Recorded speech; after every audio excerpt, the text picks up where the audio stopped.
tem no Brasil. O levantamento esse é da Unesco.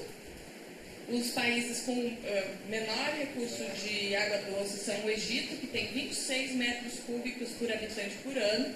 Então, são 26 mil litros de água por habitante por ano. Depois vocês fazem as contas, a gente usa mais ou menos uns 150 litros de água por pessoa por ano em centros urbanos. E nos Emirados Árabes Unidos, que são 61 metros cúbicos de água por pessoa por ano. E onde tem mais água por habitante é no Suriname, 479 mil metros cúbicos por ano, e na Islândia. A Islândia também é aquele caso, igual ao Canadá. Pior que o Canadá, né? A Islândia tem muita água. Não tem ninguém na Islândia, né?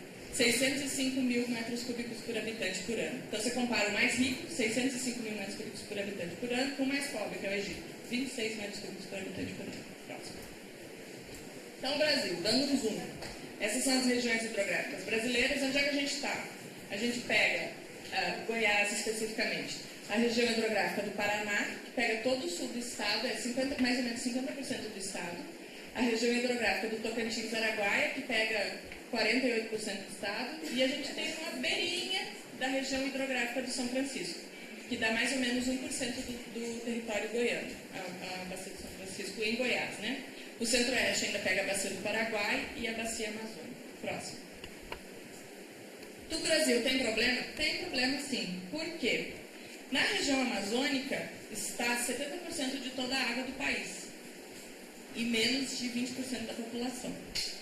Então, a bacia amazônica concentra muita água, muito pouca gente. E o contrário também é verdadeiro. Na bacia do Paranaíba, ela está aqui nessa cor. Ainda assim, vamos lá. Alguém tem uma plantadora?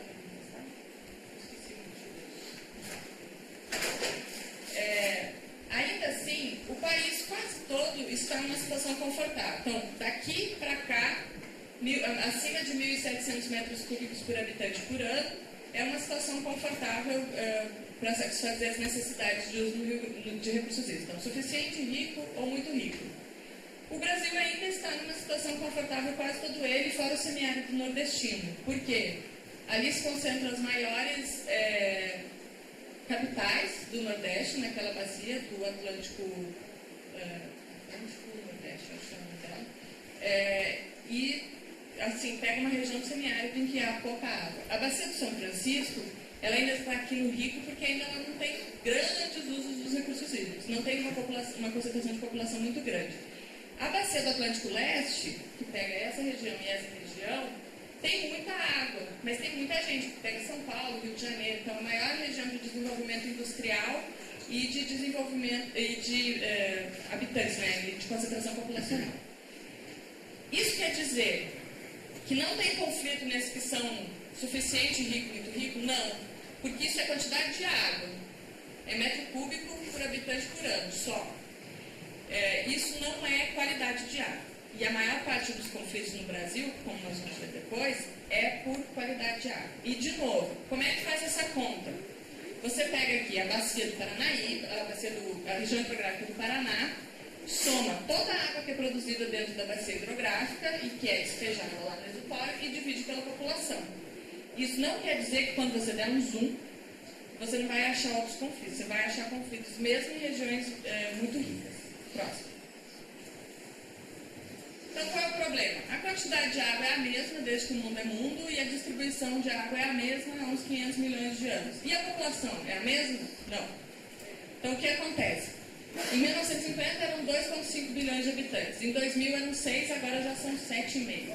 A taxa de crescimento de 1,3% ao ano, todo mundo consome água.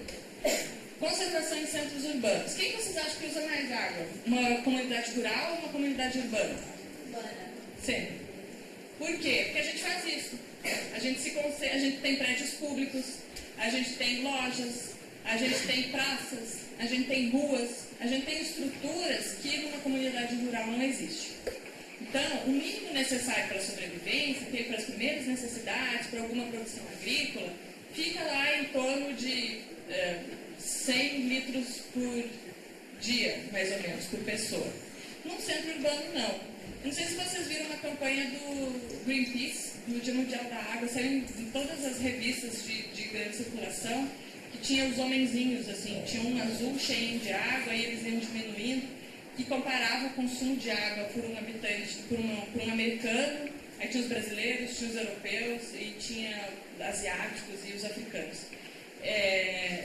Um americano consome, em média, 275 litros de água por dia. Um brasileiro consome mais ou menos uns 150 litros de água por dia.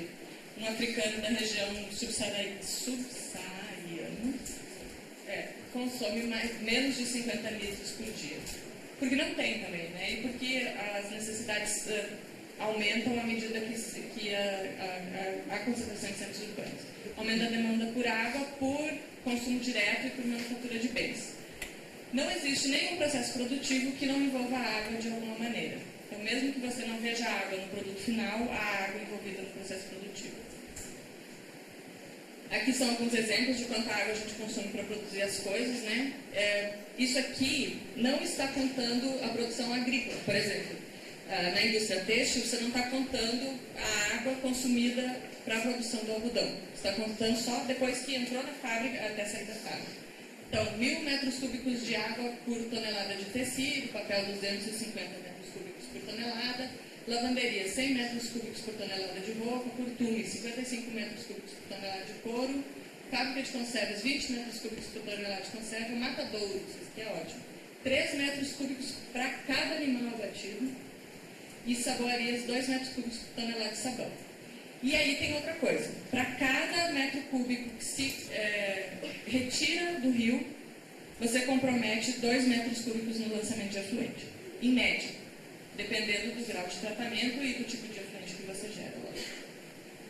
Então, assim, quais são os problemas que a gente viu até agora? A água é limitada, a água não está distribuída de maneira igual no mundo, as pessoas não estão distribuídas de acordo com a água, todo mundo quer usar água, população crescente significa consumo crescente de água, e ainda a gente faz a graça de tentar prejudicar o pouco que a gente tem. Então, quais são as ameaças à preservação de qualidade de água agora? Lançamento de efluentes domésticos e industriais sem tratamento. Com tratamento também há um certo prejuízo à qualidade de água, mas logicamente que é menor. E aí é uma coisa que, assim, não adianta a gente dizer, então não vamos mais lançar efluente. Como que a gente não vai mais lançar efluente? Ninguém quer abrir mão do estilo de vida que tem, né? Ninguém quer voltar a viver na zona rural e produzir seu próprio alimento e confeccionar sua própria roupa. Então, enfim, nós somos pessoas urbanas que já se acostumaram com isso e esse é o estilo de vida que a gente escolheu. Então, a gente tem que tentar causar o mínimo de dano possível. Algum dano sempre vai haver.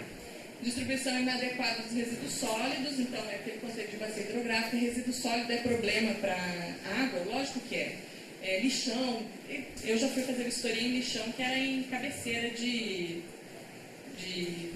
nascente, região de nascente. Já fui fazer vistoria em lixão, que a hora que eles começaram a cavar, aflorou o lençol. Olha que ótimo. Então, esse tipo de coisa, né? Destruição da vegetação ciliar e assoreamento dos mananciais. Os dois vêm juntos. Aí é um problema maior no centro-oeste. Por quê? Como é o regime de chuvas aqui? A gente acabou de começar a seca, né? Foi engraçado até esse ano, foi de uma hora para outra, né? Deu um temporal e aí dia 13 de abril parou de chover. Agora só em outubro. E o que acontece? Eu não sou daqui, não sei se vocês perceberam. Por isso que eu tenho um pouco de sotaque, eu não acho que eu tenho sotaque. Eu sou do Rio Grande do Sul. Novidade. Então, lá na minha cidade, chama-se Passo Fundo, chove 1.500 milímetros, não, 1.200 milímetros por ano, de média. Quando eu fiz agronomia lá, a gente estudava irrigação, mas estava assim, é um negócio para quem quer gastar dinheiro com a lavoura, né? Porque lá não há necessidade de irrigação, porque a chuva é distribuída de maneira igual ao longo do ano. Aqui chove 1.500 milímetros por ano, em média. São 300 milímetros a mais. E todo mundo produz sob irrigação. Bastante gente produz sob irrigação. Por quê? Chove durante 6 meses, é seco durante 6 meses. Então, vocês imaginam o impacto que é 1.500 milímetros que em outros lugares chove em um ano, caindo em 6 meses. Então, quanto mais fortes as chuvas, né, quanto maior a intensidade da chuva, maior impacto que ela vai ter sobre o solo e maior o potencial dela para causar assoreamento dos mananciais. Para que serve